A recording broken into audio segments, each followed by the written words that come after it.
Fatiha'nın Örgü Dünyası YouTube kanalıma hoş geldiniz. Bugün sizlerle birlikte bu gördüğünüz pırıl pırıl burslu çanta modelini çalışacağız. Arkadaşlar yapımı oldukça kolay. Bir günde bir çanta örebileceğiniz gerçekten çok şık bir çanta. Hemen şöyle içini açıp göstermek istiyorum. İçi gerçekten geniş ve gördüğünüz gibi hiç astara gerek yok. Ama sizler astar kullanmak isterseniz bursunuzu takmadan astarınızı dikip daha sonra da bursunuzu dikebilirsiniz. Evet, birazdan ip bilgilerimi sizlerle paylaşacağım. Şöyle çantanın her tarafını göstermek istiyorum. Gerçekten çok şık. Hemen şöyle altını da göstermek istiyorum.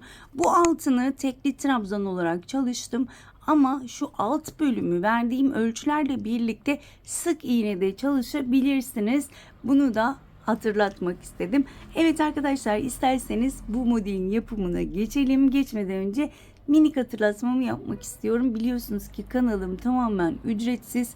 Kanalıma tamamen ücretsiz abone olup bildirimleri açıp bir de bu videoyu beğenirseniz hem bana destek olmuş olursunuz hem de bu videonun birçok kişiye ulaşmasını sağlamış olursunuz diyorum ve hemen bu güzelliğin yapımına geçiyorum.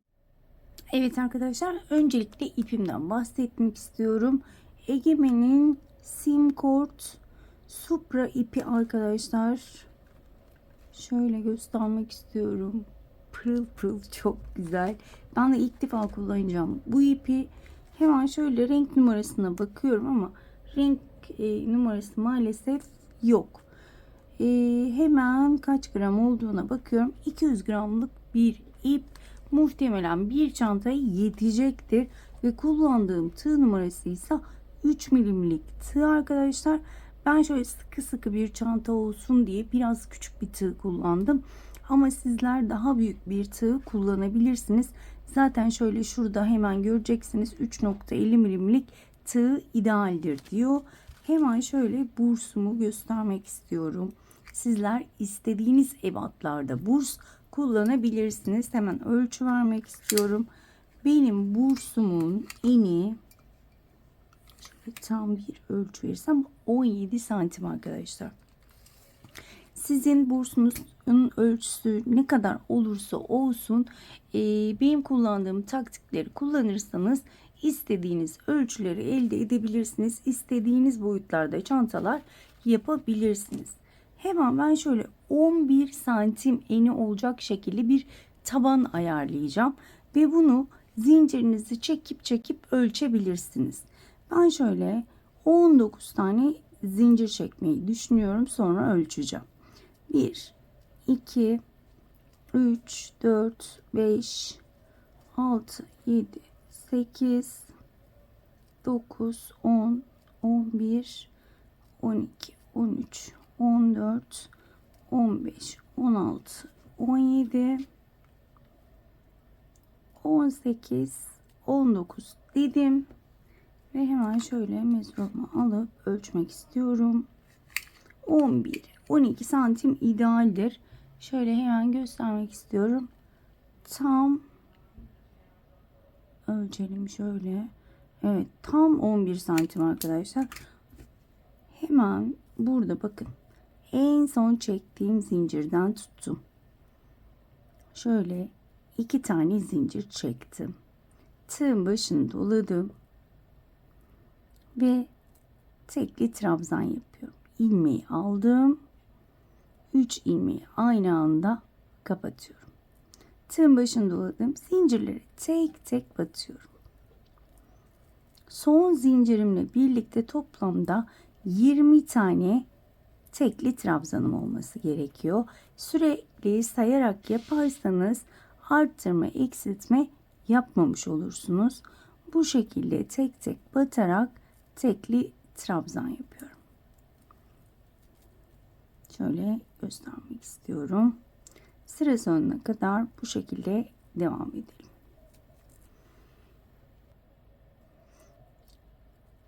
Son zincirime geldim. Ona da batıp tekli trabzanımı yapıyorum. 1 2 zincir çektim. Modeli çevirdim.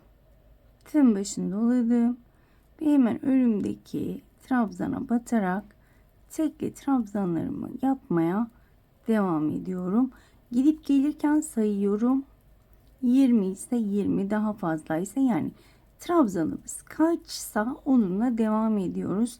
Eksiltme ve arttırma yapmamak için. Bu şekilde tek tek batıp tekli trabzanlarımı yapmaya devam ediyorum. Son bir trabzanım kaldı. Ona da batıyorum. 2 zincir çevirdim ve devam ediyorum. Bu şekilde git gel yaparak ne kadar öreceğiz. Şimdi bizim çantamızın eni boyuysa şu şekilde yapmayı düşünüyorum. Birer parmak, yani bursunuzun eni kaç santim olursa olsun birer ya da ikişer parmak fazla olması gerekiyor ki tam şöyle küçücük bir şey olmasın. Birazcık bursa göre daha geniş olmasını istiyorum. Ben daha böyle zengin dursun istiyorum. Bir veya iki parmak şöyle kenarlardan artacak şekilde genişleteceğim. Evet, şurayı da tekrar söylemek istiyorum. 11 santim dedim. Tüm çantalarınızda kullanabilirsiniz. Yani çantanızın eni benimki 17, 20 olabilir, 25 olabilir ama daha da büyürse bunu 15 santime kadar büyütebilirsiniz. Bu tamamen size kalmış. Ama benim için ideal tüm ölçülerde 11 ya da 12 santim. Çok geniş olunca da çok hoş durmuyor gibi geliyor bana. O yüzden çok büyük burslar kullanacaksanız 14 santime kadar büyütebilirsiniz. Evet, ben hemen uzunluğunu ayarlayıp dönüyorum. Evet arkadaşlar, ben istediğim ölçülere geldim. Kaç sıra ördüğümü saymadım. Önemli olan zaten ölçüler. Şöyle hemen bakın, 11 santim eni. Boyuna bakacak olursak 20 santim. Şöyle de bursla beraber göstermek istiyorum. Bakın şöyle açtım. Birer parmak fazla. 2 parmak dedim ama şöyle birer parmak yapalım. Eğer benim yaptığım çok hoşunuza gitmezse dediğim gibi ikişer parmak yapabilirsiniz. O tamamen size kalmış. Sizin de bursunuz şu şekilde koyduğunuzda bu şekil duruyorsa ördüğünüz parça tamamdır. Şimdi hemen etrafını sık iğne yapmaya başlayacağız. Şimdi burada hemen bakın, son trabzanımda bir zincir çekiyorum. Hemen şöyle dibine batıyorum. Bakın, aynı yere 3 tane sık iğne yapacağım. 2 ve 3. Evet. Şimdi burada yatık trabzanlarımız olduğu için bakın, her bir yatık trabzana 2 tane, şuradaki birleşme çizgisine de bir tane yapacağım. Şöyle önüme gelen trabzanlara batıyorum. Yan trabzanlara da, daha doğrusu sık iğnemi yapıyorum. Hemen şöyle bakın. Şurada bakın birleşme çizgisi var. Hemen oraya da batıyorum. Zaten önünüze batmanız gereken yerler tek tek geliyor. Şöyle tek tek batabiliriz. Yatık trabzanlara 2 tane, araya bir tane şeklinde ilerleyeceğim. Sadece köşelerde 3'er tane olacak rahat dönebilmemiz için. Sadece onu bu sırada yapacağız. Şöyle köşelerde 3 tane. Ama burada her bir yatık trabzana 2, hemen araya bir tane şeklinde ilerleyeceğim. Evet, bakın. Şu şekilde. Şöyle diğer köşeye gelene kadar devam edelim. Şöyle diğer köşeyi de göstereyim. Evet, bakın köşeye gelmek üzereyim. Burada benim artık bir ipim var. İlk zincir çektiğimiz yer. Bakın şöyle arkaya itiyorum. Hemen bakın köşem, ipi de arkada saklayarak bu köşenin içine 3 tane sık iğne yapıyorum. Evet. Şimdi burası yatık trabzan değil. Burada normal her bir trabzan tepesine birer tane. Şimdi bu sırayı bu şekilde devam edeceğim. Her bir trabzan tepesine burada, şurada da az önce anlattığım gibi ve köşelerde üçer tane. Bu sırayı bitirip geliyorum. Sıramın sonuna geldim. İlk sık iğne tepesine batıyorum ve kaydırmayla kapatıyorum. Şöyle tekrar göstermek istiyorum. Bundan sonra artık yukarı doğru yükseleceğiz. Eksiltme, arttırma yok. Her bir trabzan tepesine bir tane batacağım. Öncelikle şöyle bir başlamak istiyorum. Bu ilk sırayı bu şekilde başlayacağız ki yukarı çıkmamız daha böyle kolay olsun. Bakın hemen şöyle önümdeki ilmeğin ilk arkadaki ilmeğine batıyorum ve sık iğnemi yapıyorum. Bakın şöyle arka ilmeklere batıyorum. Şöyle daha rahat göstereceğim. Bakın şöyle arka ilmeğe battım, sık iğne. Köşelerde arttırma yok, hiçbir yerde arttırma yok. Her bir trabzan tepesine şöyle arkadan batarak sık iğne yapıyorum. Tek tek batıyorum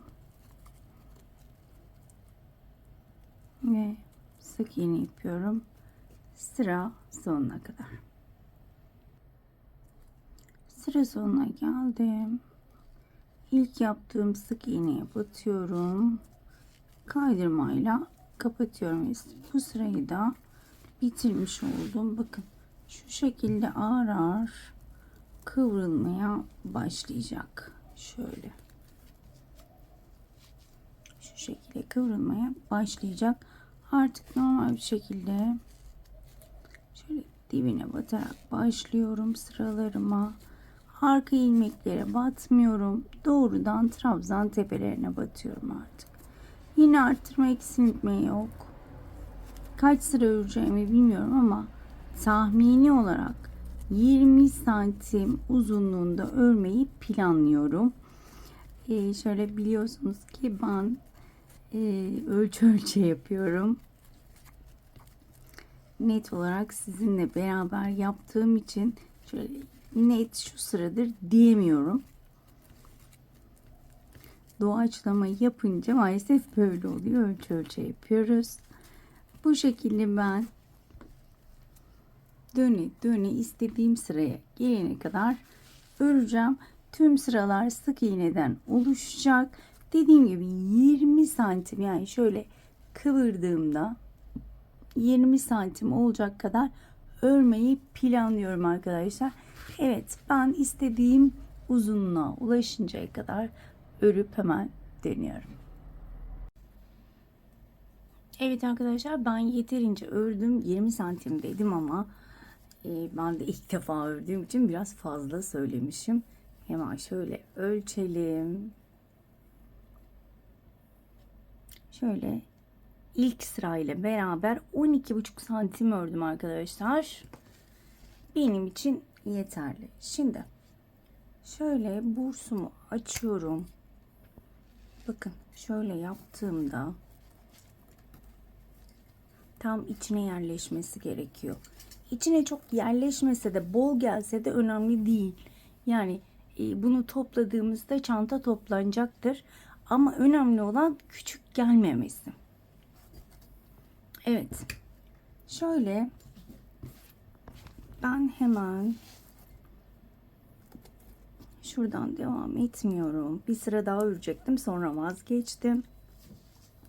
Şöyle bir zincir çekmiştim. İpimi de kesmiştim. Biraz uzun kestim.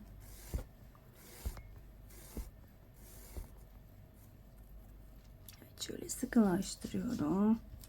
Ve şöyle bir yün iğnem var arkadaşlar.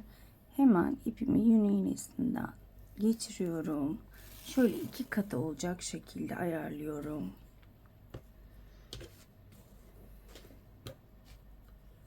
Evet.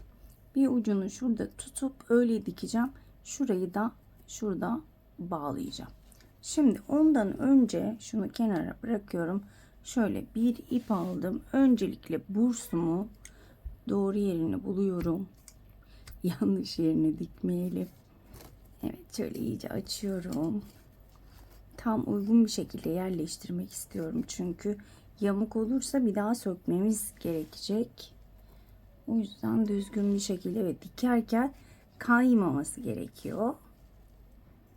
Evet, onun için şöyle iplerim var. Hemen onlarla bağlayacağım. Şöyle uzun uzun.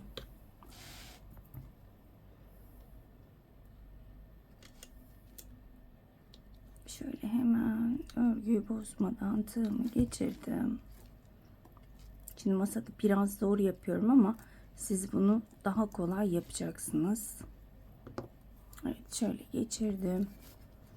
Bursumu şöyle tutuyorum. Bunu yapmadan da dikebilirsiniz ama tam şöyle ortaladığımızı bilelim diye bunu yapıyorum. Şöyle bunu buraya sabitliyorum. Daha sonra dört tarafını aynı şekilde sabitleyeceğim arkadaşlar. Kamera arkasında daha kolay yapıyorum. Çünkü burada biraz sıkıyorum kendimi. Evet, şu şekilde dört bir tarafını ben sabitleyip geliyorum. Evet, ben dört bir tarafını şöyle sabitledim. Şimdi ipim burada.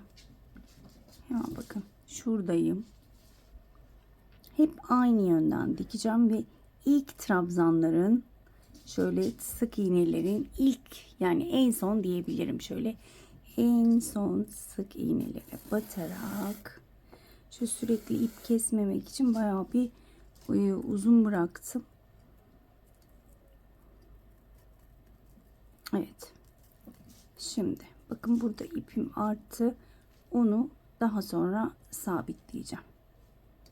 Şimdi aynı yerden 2 kez geçireceğim. Tekrar aynı yere batırıyorum.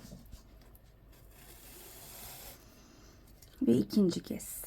Yoksa bursumuz iple kaplanmayacak. Şöyle 2 kat yaptım ve her bir sık iğneden 2 kez geçiriyorum. Aynı yönden. Bakın, şöyle iyice sıkılaştırıyorum. Şuralara yapmayacağım. Şöyle şu kadar mesafeyi bırakacağım. Yani şu tarafa geçtiğimde burayı yapmadan direkt şuradan başlayıp geçeceğim. Onu da birazdan göstereceğim. Diğerine geçiyorum. Yine arkadan batıyorum, bakın. Hemen yanındaki sık iğneye batıyorum. Bunu böyle elinize aldığınızda kolayca yapacaksınız. Ben şöyle masada ve ayrıntılı bir şekilde göstermek için biraz yavaş yapıyorum. Şöyle iyice sıkıştırıyorum, bakın. Yine aynı yere batacağım. Bu şekilde dikiyoruz. Elimizle ipleri düzeltiyoruz. Çok üst üste gelmemesine dikkat ediyoruz. Bu şekilde. Evet, bakın. Gayet şık oldu. Hemen yanındakine batıyorum yine. Şöyle dikkat ediyorum.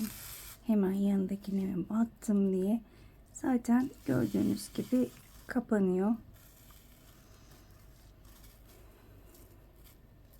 Aslında 2 kez batmasak, birer kez batsak da kapanacak. Ama ben yine işimi garantiye alıyorum ve aynı yere 2 kez batıyorum. Çünkü aralardan bursun görünmesini istemiyorum arkadaşlar. O yüzden şöyle iyice sıkışsın istiyorum. Evet, ben şöyle döneceğim. Tam şuraya geldiğimde şu bölümü de göstermek istiyorum. Evet arkadaşlar, ben etrafını şu şekilde diktim. Size şurayı açık bırakacağımı söylemiştim ama kendimi tutamadım. Komple diktim. Sadece şurayı açık bıraktım. Böyle daha şık duruyor. Ve orayı da nasıl yaptığımı şöyle kısaca göstermek istiyorum. Şu artık iplerimde sürekli ip koparmak zorunda kaldım. Yetmedi çünkü. Evet. Şimdi yine burayı bu şekilde dikeceğim. Şuraya gelene kadar dikiyorum.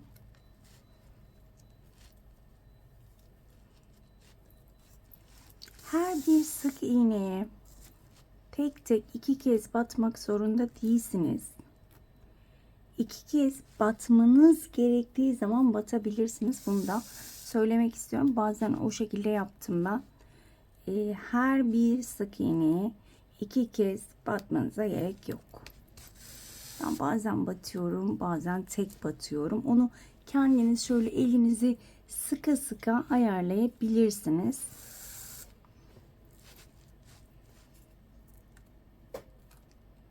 Evet. Şimdi şu ortayı geçmek için burada bir tanesine boş batacağız.